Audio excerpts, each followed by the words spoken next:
അയ്യാ വണക്കം. എന്തൊക്കെയായിരുന്നു നമ്മുടെ നാട്ടിലെ പ്രശ്നങ്ങൾ? ചോദ്യപേപ്പറിൻ്റെ മറയിൽ ബസ് കത്തിക്കുന്നു, പൊതുമുതൽ നശിപ്പിക്കുന്നു. അടിപൊളി. എല്ലാത്തിൻ്റെ അസുഖം അങ്ങ് ഗവൺമെൻറ് അങ്ങ് തീർത്തു കൊടുത്തിട്ടുണ്ട്. ഒരു കാര്യം ഞാൻ ഇപ്പോഴേ പറയുകയാണ്, ഞാൻ ഒരു സമരത്തിന് സപ്പോർട്ടല്ല. പക്ഷേ ന്യായമായി ഇപ്പോൾ കുട്ടികൾ നടത്തിയ സമരത്തിൽ ന്യായമായ സമരമാണ്, അതിലൊക്കെ ഞാൻ സപ്പോർട്ട് ചെയ്യുന്നുണ്ട്. പക്ഷേ അതിൽ സംബന്ധിച്ചാൽ കുറച്ച് തീവ്രവാദികൾ രാജ്യദ്രോഹികളാണ് ഇതിൻ്റെ പിന്നിൽ കുറെ കളിച്ചിട്ടുണ്ട്. കുട്ടികൾക്ക് ഒരിക്കലും ബസ് കത്തിക്കേണ്ട ആവശ്യമൊന്നുമില്ല. ജസ്റ്റ് കഴിഞ്ഞ ദിവസം ഒരു റിപ്പോർട്ടർ ചാനൽ നിങ്ങൾ ശ്രദ്ധിച്ചായിരുന്നോ? അയ്യോ ഞങ്ങളെ കുട്ടികളെ ഈ പോലീസുകാർ തല്ലിച്ചതയ്ക്കുകയാണ്, ലൈവ് ഉണ്ടാകുന്നുള്ളൂ, തല്ലിച്ചതച്ചുകൊണ്ടിരിക്കുകയാണ്. അത് കല്ല് നോക്കും കല്ലാണ് വന്നുകൊണ്ടിരിക്കുന്നത്. അപ്പോൾ അതിൽ കമൻ്റ് എന്ന് പറഞ്ഞാൽ, എടാ മണ്ടന്മാരെ റിപ്പോർട്ടർ ചാനൽ നീ യുവന്മാരെ കണ്ടി ഞാൻ പറയുന്നില്ല, എൻ്റെ അത് ചെറിയൊരു മോശമായ വേർഡ് ഉപയോഗിച്ചിട്ടുണ്ട്.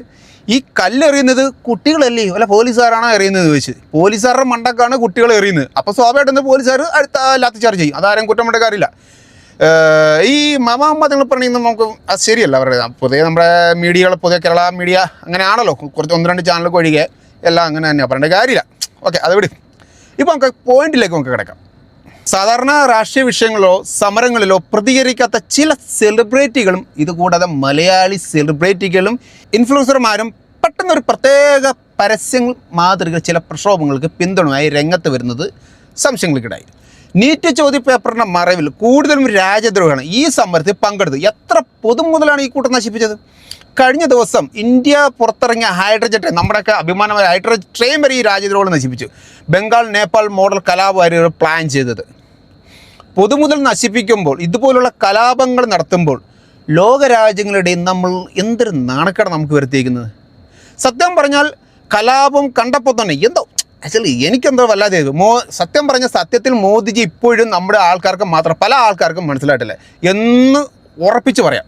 സോഷ്യൽ മീഡിയയ്ക്കാമ വിദ്യാർത്ഥി പ്രക്ഷോഭം, നീറ്റ് ന്യായമായ അവകാശങ്ങൾ, നീറ്റ് ചോദ്യപേപ്പറും ചോർച്ചയെ ബന്ധപ്പെട്ട് വിദ്യാർത്ഥി നടക്കുന്ന പ്രതിഷേധങ്ങൾ, ആശയങ്ങൾ പൂർണ്ണമായമാണ്. എന്നാൽ പ്രക്ഷോഭങ്ങളുടെ മറവിൽ പൊതുസമൂഹത്തെ സോഷ്യൽ മീഡിയയോട് തെറ്റിദ്ധരിപ്പിക്കുന്ന സമരം വഴി തിരിച്ചുവിടാനും ആസൂത്രണമായ സമരങ്ങൾ നടത്തുന്ന തെളിവ് നമ്മുടെ ഇൻ്റലിജൻറ്റ് കിട്ടിയിട്ടുണ്ട്. കൂടാതെ വിദേശ ഇടപെടലും അക്രമ സംഭവങ്ങളും വ്യാജ സോഷ്യൽ മീഡിയ വഴി അക്കൗണ്ടുകൾ വഴി തുടങ്ങിയ സന്ദേശങ്ങൾ പ്രചരിപ്പിക്കുന്നത് ശ്രദ്ധപ്പെട്ടു. ബംഗാൾ, ശ്രീലങ്ക, ഉക്രൈൻ തുടങ്ങിയ രാജ്യങ്ങളിൽ നടക്കുന്ന പോലെ പ്രക്ഷോഭങ്ങൾ ഭരണഘടനകളുടെ പശ്ചാത്തലത്തിൽ ഇന്ത്യൻ സമാധാനപരമായ പ്രക്ഷോഭങ്ങൾക്ക് അക്രമം സർക്കാരിനെ ശ്രദ്ധപ്പെടുന്നത്.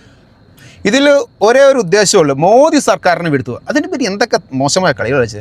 ലോകത്തിലെ 2ാമത്തെ ഇൻ്റലിജൻറ്റ് ഏജൻസി റോ ഇവിടെ നടക്കുന്നത് മോദി സർക്കാരിനെ വീഴ്ത്തുക. ഞാൻ നേരത്തെ പറഞ്ഞത് തന്നെ പറയും, അല്ലാതെ പരീക്ഷ പേപ്പറുമായി ബന്ധപ്പെട്ട പ്രക്ഷോഭമല്ല, മറിച്ച് വിദ്യാർത്ഥികളെ കരുവാക്കിയാണ്. എന്താണല്ലോ, എന്തൊരു കഷ്ടമാണല്ലോ. വിദ്യാർത്ഥികളുടെ ന്യായമായ അവകാശങ്ങളെ ഞാൻ പിന്തുണയ്ക്കുമ്പോൾ തന്നെ പ്രക്ഷോഭങ്ങളുടെ മറവിൽ ശത്രുരാജ്യങ്ങളും വിദേശ ഏജൻസിയും മുതലെടുപ്പ് നടത്താതിരിക്കാൻ നമ്മുടെ രാജ്യം ജാഗ്രത പാലിക്കുന്നത് നമ്മുടെ ഒരു സർക്കാരിന് അറിയാം. പക്ഷേ ഈ പാർട്ടികളുടെ നേതാവ് സേനം അറിയാലോ, നമ്മുടെ പാർട്ടികളുടെ നേതാവ് സോനം അദ്ദേഹം ഇപ്പം നിരാഹാരം അവസാനിപ്പിച്ചിട്ടുണ്ട്. ഞാൻ ഒരു കാര്യം പറയട്ടെ, ഒറ്റ കാര്യം. ഇപ്പം നമ്മുടെ ഈ സമരത്തിന് നമ്മുടെ കേരളത്തിലെ സെലിബ്രിറ്റി ഭയങ്കര കേട്ട സപ്പോർട്ടാണ്. ഞാൻ ഒന്നും ചോദിക്കുന്നുള്ളൂ, നമ്മുടെ കേരളത്തിൽ PSC എഴുതി റാങ്ക് ലിസ്റ്റ് വന്ന് കഷ്ടപ്പെട്ട് റാങ്ക് ലിസ്റ്റ് വന്ന അവരുടെ ടീച്ചർമാരുടെയും അയന്മാരുടെയും അതുപോലെ നേഴ്സുമാരുടെയും കഴിഞ്ഞിടയ്ക്ക് ജോലി തെറിച്ചായിരുന്നു. അറിഞ്ഞോ? ചരിത്രത്തിൽ എങ്ങുമില്ലാത്തൊരു സംഭവമാണ് ഇത് റിപ്പോർട്ട് ചെയ്തേക്കുന്നത്. അതിനു വേണ്ടി സംസാരിക്കാൻ ഇവിടെ ഒരു സെലിബ്രിറ്റിയോ ആരെങ്കിലും ഉണ്ടായിരുന്നോ? വേണമില്ലേ? ഉണ്ടായിരുന്നോ? അപ്പോൾ ഇതിനൊരു നമുക്ക് തന്നെ ഒരു ലേശം അരിയാഹാരം കഴിക്കുന്ന പോട്ടെ, എന്തെങ്കിലും അറ്റ്ലീസ്റ്റ് ചപ്പാത്തി ഒന്നും വേണ്ട, കടകഞ്ഞി കുടിക്കുന്ന അവന് വരെ കാര്യങ്ങൾ മനസ്സിലാവും. ഇതിന് പിന്നെ കളി വേറെയാണ്. മോദിയെ താഴെ ഇറക്കുക. പക്ഷേ മോദി താഴെ ഇറക്കുക, അതൊക്കെ നിങ്ങളുടെ വ്യക്തിപരമായ കാര്യം, നമ്മൾ അതിൻ്റെ തുടർന്നില്ല. പക്ഷേ ഈ 4ാം കട ഇടപ്പുറം കഴിച്ച് നമ്മുടെ രാജ്യത്തിൻ്റെ പൊതുമുതലും ഒക്കെ നശിപ്പിക്കുന്നത് വളരെ മോശമല്ലേ. ഇതിപ്പോൾ നമ്മുടെ രാജ്യം എന്തുവാ, ലോകത്തിന് മുന്നിൽ നാണം കെട്ടുകൊണ്ടിരിക്കുമല്ലേ.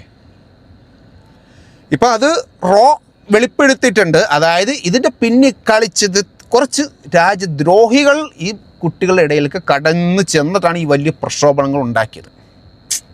ഓക്കെ, അതുകൊണ്ടിപ്പം കുറച്ച് സർവകലാശാലയ്ക്ക് റിപ്പോർട്ട് വിദ്യാർത്ഥികൾ പറഞ്ഞിട്ടുണ്ട്, നിങ്ങൾ പ്രക്ഷോഭത്തിൽ ഇടപെടരുത്, പങ്കെടുക്കരുത്.